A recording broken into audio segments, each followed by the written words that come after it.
over the course of the last few weeks, I have had a lot of requests for information about the effects of what is happening to our sun on human life. Now, I myself am very sensitive to what is occurring. I discovered this for the first time the day after Christmas. We were actually facing a very large coronal hole, and the day after Christmas, the temperature where I live was about 62 degrees when it should have been below freezing. I was out and about the entire day for approximately 4 hours, and I was feeling fantastic. Later on that day, I became very ill. Every muscle in my body, every joint in my body hurt to the point where I could not move. I thought I was coming down with the flu.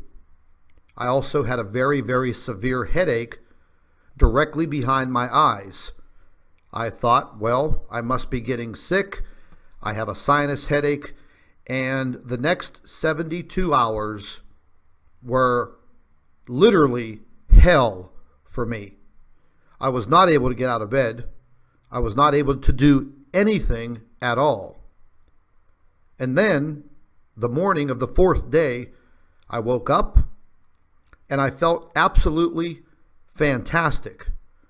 And something else that occurred during that time period, when I woke up on that fourth day, my mind, my brain, the way that I was thinking, it was like my mind was on fire. My thought process was very clear and very precise.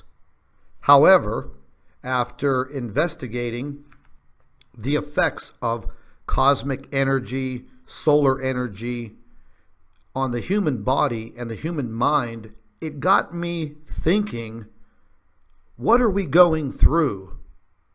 With everything that has been happening with our sun and on our planet, I started looking into all of this. And I had a long discussion with our physicist, and she agreed that there are definite effects from what is occurring on our sun and what it does to the human body. And ladies and gentlemen, in no way, shape, or form are we out of the woods. We are just feeling the precursor of what is to come.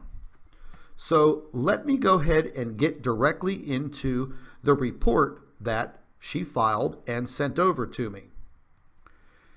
This also deals with extra stars, such as the brown dwarf star in our solar system. The heading of her report states, would the extra stars in our solar system have health effects on the human body? A physicist's thoughts, March 31st, 2017. Now it states, in the past, the Earth's atmosphere has done a good job of protecting living organisms on the Earth's surface from radiation. The Earth's atmosphere absorbed most of that high energy radiation impacting our planet. Gamma rays and X-rays are well absorbed by the atmosphere. High energy particles from the solar wind are also effectively blocked from reaching the surface, as they are deflected by the Earth's atmosphere. Some high energy particles, like protons and electrons, spiral along the Earth's magnetic field lines and are reflected back and forth by the Earth's magnetic poles. These particles become trapped and form what is called the Van Allen belts. Figure 1 shows an illustration of these Van Allen belts. The lower altitude belt contains protons, and the higher altitude belt contains high energy electrons. The strong magnetic field at the Earth's north and south poles act as mirrors, reflecting both electrons and protons. And this is the illustration right here as I circle it with my cursor of the Van Allen belt. let's move further into her report. She states that the atmosphere has, however, never been quite able to protect us from cosmic rays. And cosmic rays are any particle with an energy of 100 MeVs, megavolts, or more. A cosmic ray particle travels at a speed which is greater than 40% of the speed of light.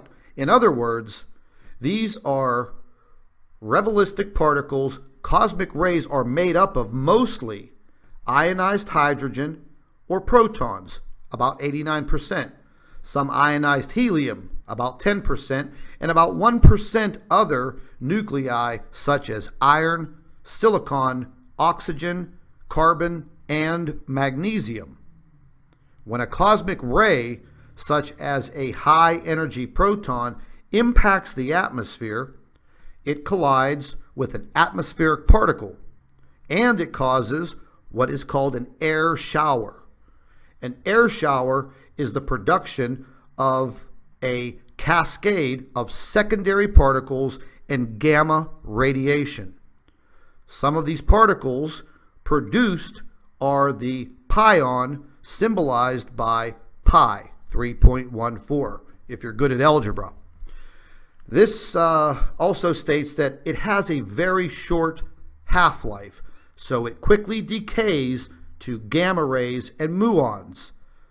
The gamma rays give rise to particle and antiparticle creation, which results in the production of electrons and positrons, anti-electrons, and also protons and antiprotons.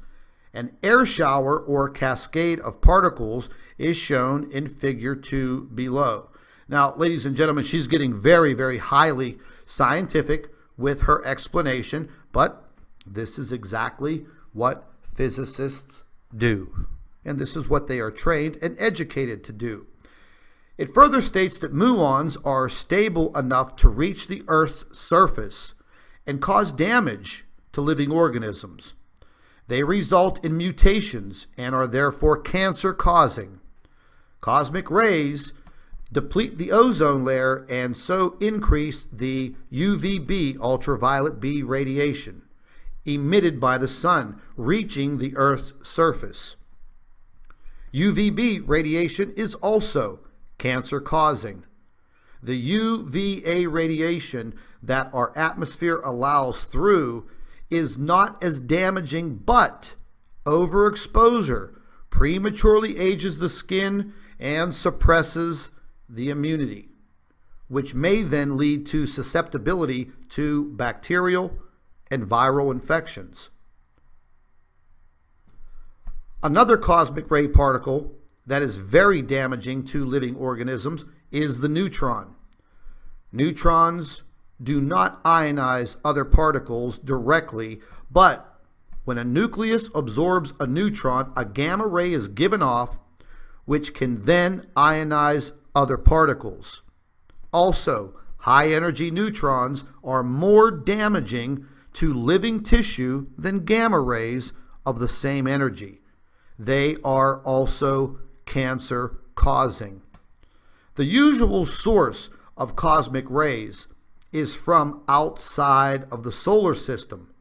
The sun's solar wind produces a bubble around the solar system, which deflects most of these particles. However, when the sun weakens, as it has been doing for a number of years, the cosmic ray flux impacting Earth also increases. Since the sun is now weaker than ever, the amount of cosmic rays from outside of the solar system impacting the Earth must have greatly increased. In addition to the sun's corona stops very high energy particles from leaving the sun's surface. But when a coronal hole forms, these high energy particles are now able to leave the sun's surface. This means that because of the increasingly larger size of the coronal holes on the sun, the sun is an increasingly greater source of cosmic rays. These cosmic rays have detrimental effects on human health. The most likely initial effect is tiredness and inflammation as the body tries to deal with the assault on its cells.